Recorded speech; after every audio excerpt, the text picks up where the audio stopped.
Perdebatan di antara anggota keluarga merupakan hal yang wajar, sebab setiap orang memiliki perbedaan. Keluarga yang sehat dan penuh kasih sayang dapat mengatasi perdebatan, konflik, dan perbedaan dengan saling percaya, menghargai, dan berpikiran terbuka. Di dalam keluarga yang sehat, anggota diizinkan dan didukung untuk memiliki pemikiran sendiri, untuk mengajukan pendapat, dan untuk hidup dengan cara masing-masing. Sedangkan keluarga toksik bekerja sebaliknya. Keluarga toksik atau toxic family ialah keluarga dengan anggota yang memperlakukan satu sama lain dengan cara yang merusak. Anggota keluarga toksik cenderung menimbulkan pola pikir negatif pada anggotanya. Keluarga toksik penuh dengan pola kekerasan, diskriminasi, manipulasi, kekerasan verbal, dan sebagainya. Seringkali anggota keluarga mengizinkan perilaku narasisme atau psikopat dari salah satu anggota. Keluarga sehat tidak selalu ideal atau sempurna. Mereka dapat sesekali mengalami masalah dan memiliki beberapa ciri keluarga toksik, tapi tidak selalu demikian. Keluarga sehat cenderung akan kembali ke fungsi normalnya setelah krisis keluarga berlalu. Sebaliknya, pada keluarga toksik, masalah cenderung berlangsung lama karena anak-anak tidak mendapatkan kebutuhannya seperti seharusnya, sehingga berperilaku patologis negatif cenderung dominan bahkan dalam kehidupan mereka setelah dewasa. Berikut ini ciri-ciri umum dari keluarga toksik yang perlu diketahui. 1. Kurangnya empati, penghargaan, dan ikatan antar anggota keluarga. Anak dapat merasa tidak dicintai atau dihargai dan merasa dipandang rendah atau diremehkan. Keluarga toksik dapat mencemooh atau merendahkan pilihan anak, menyerang kelemahan anak, dan mengikis kepercayaan dirinya. 2. Anak diharapkan untuk memenuhi standar yang tidak realistik. Dalam keluarga normal, anak biasanya diberikan tugas yang sesuai dengan kemampuan dan tidak menyita waktu anak, seperti membantu mencuci piring. Namun, pada keluarga toksik, anak diberikan tugas yang tidak wajar atau berlebihan. 3. Anak mendapat kritikan keras. Umumnya orang tua sekali mengkritik atau menegur pada perilaku anak-anak mereka. Kritik sewajarnya ditujukan pada perilaku anak, bukan pribadi anak. Namun, keluarga toksik terlihat seakan tidak pernah puas. Hal ini dapat menimbulkan frustasi karena membuat anak merasa rendah diri, tidak diinginkan, atau tidak dicintai. 4. Orang tua mengontrol anak.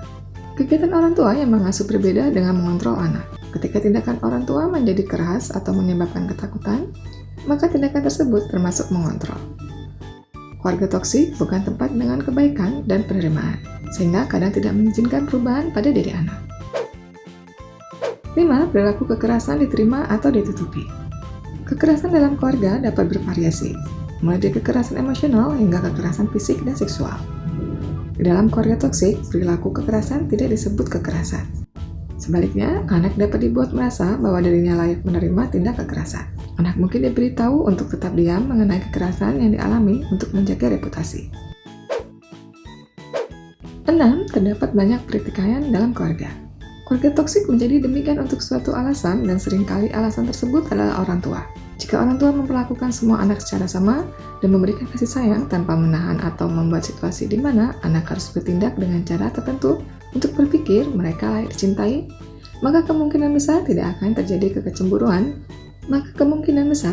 terjadi kecemburuan antar saudara. Namun, dalam keluarga toksik, anak dibuat merasa lebih baik atau lebih buruk dari saudaranya yang mengarah pada pertikaian dan persaingan. Penyebab keluarga toksik sangat bermacam-macam. Beberapa di antaranya yang paling umum adalah orang tua yang kasar, orang tua yang mengontrol dengan ketat atau otoriter, keluarga dengan anggota banyak, orang tua mungkin tidak dapat memberikan perhatian untuk memenuhi kebutuhan dan keinginan semua anggota keluarga yang terlalu banyak. Gangguan kepribadian di antara orang anggota keluarga, anak yang sakit kronis atau disabilitas di dalam keluarga, peristiwa kemalangan yang dapat mempengaruhi dinamika keluarga meliputi hubungan orang tua, perceraian, trauma, kematian, atau penghentian kerja tiba-tiba. Nilai, budaya, dan etnis keluarga, dinamika dari generasi disfungsional sebelumnya, keluarga toksik yang dialami dari generasi sebelumnya dapat berdampak pada generasi selanjutnya. Tidak adanya orang tua, dan orang tua dengan ketergantungan obat. Hubungan toksik ialah hubungan yang mana perilaku negatif seseorang dapat menyebabkan kerusakan emosional atau mempengaruhi cara seseorang anak melihat dirinya sendiri. Hubungan toksik dapat mengarah pada kecemasan, depresi, penyakit fisik, dan perasaan terkucilkan. Anak-anak dapat menjadi menyalahkan diri mereka atau merasa bersalah dan malu. Tanda pertama ketika terdapat hal tidak wajar dalam keluarga dapat ditujukan dalam perilaku anak. Berikut beberapa hal yang dapat diperhatikan pada anak. Anak terlihat suka menyendiri, anak tidak ingin pergi ke suatu tempat yang sebelumnya tidak masalah dikunjungi, anak menangis dengan lebih mudah dari biasa atau lebih sering, anak tampak kurang bertenaga, anak tidak tertarik pada hal-hal yang biasanya disukai, anak mengalami sakit perut, sakit kepala, atau sakit lainnya, anak agresif atau lebih rewel dari biasa, anak terlihat lebih khawatir dibanding biasanya, anak lebih mengatur dari biasanya, anak memperlakukan saudaranya secara berbeda. Individu yang berasal dari keluarga toksik cenderung memiliki insidensi lebih tinggi pada gangguan perilaku. Berikut beberapa gejala awal dari keluarga toksik. Kepercayaan diri rendah dan menilai tanpa berbelas kasih pada orang lain dan diri mereka sendiri, sehingga anggota keluarga mencoba menyembunyikan rasa sakit dengan bertindak mengatur atau tidak menghargai. Perasaan terkucilkan dan tidak enak di sekitar sosok berwenang, membutuhkan persetujuan penanya untuk memuaskan kekurangan mereka, perasaan terintimidasi terhadap situasi marah dan kritik pribadi seperti merasa khawatir dan sensitif secara berlebihan, kurang tertarik terhadap orang-orang peduli secara sehat, sebaliknya mereka lebih cenderung mencari keluarga toksik lain secara tidak sadar. Kurang bertanggung jawab terhadap masalah mereka sendiri sehingga mereka bertindak dengan tanggung jawab berlebih atau tidak tanggung jawab berlebih. Perasaan bersalah ketika mencurahkan perhatian pada diri sendiri, sebaliknya mereka terlalu peduli pada orang lain. Kesulitan dalam mengekspresikan perasaan anak-anak mereka seperti perasaan ditolak, diremehkan, atau tertekan. Dan biasanya tidak paham terhadap dampak tidak sehat di masa depan. Kepribadian mandiri atau dengan perasaan ketakutan tidak rasional dari penolakan atau pengabaian, sehingga mereka tetap dalam pekerjaan atau hubungan berbahaya atau mencegah diri untuk memasuki hubungan yang lebih sehat dan saling menghargai. Perasaan tanpa harapan dan ketidakberdayaan menjadi penolakan terus-menerus, isolasi, tidak terkendali, dan rasa bersalah yang salah tempat. Kesulitan dalam berhubungan intim akibat kurangnya kepercayaan terhadap orang lain dan perasaan tidak aman. Kesulitan untuk memenuhi tugas dari awal hingga akhir dan memiliki keinginan kuat untuk mengendalikan. Ada pun beberapa langkah yang perlu dilakukan untuk mengatasi keluarga toksik. Membuat batasan. Membuat batasan dan cara jelas menetapkan apa yang dapat kita terima dan tidak dapat memberikan ruang untuk diri kita.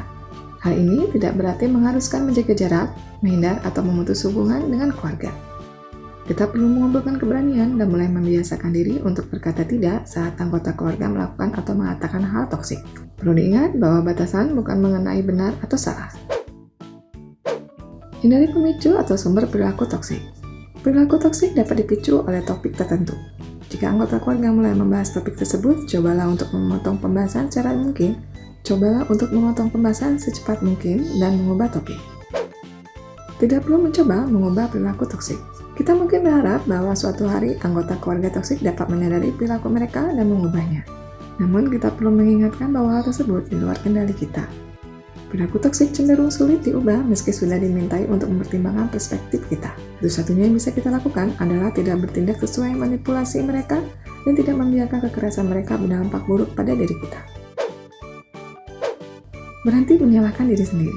Anak yang tumbuh dari keluarga toksik cenderung memiliki kebiasaan menyalahkan diri sendiri dan sulit untuk mengubah kebiasaan tersebut. Kebiasaan tersebut muncul sebagai bentuk dari mekanisme pertahanan diri. Namun, semakin dewasa, kita dapat melihat bahwa tidak semua hal adalah kesalahan kita. Perilaku keluarga toksik bukan tanggung jawab seorang anak. Lebih peduli pada diri sendiri. Keluarga toksik dapat bersifat kronis sehingga dapat menjadi berat bagi anak yang terdampak. Beberapa orang mengatasinya dengan hidup mandiri dan terpisah dari keluarga sehingga dapat membatasi interaksi.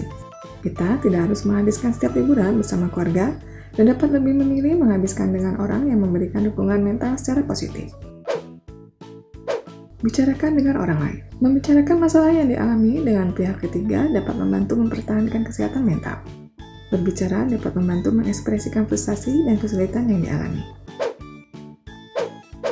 Demikian informasi mengenai keluarga toksik.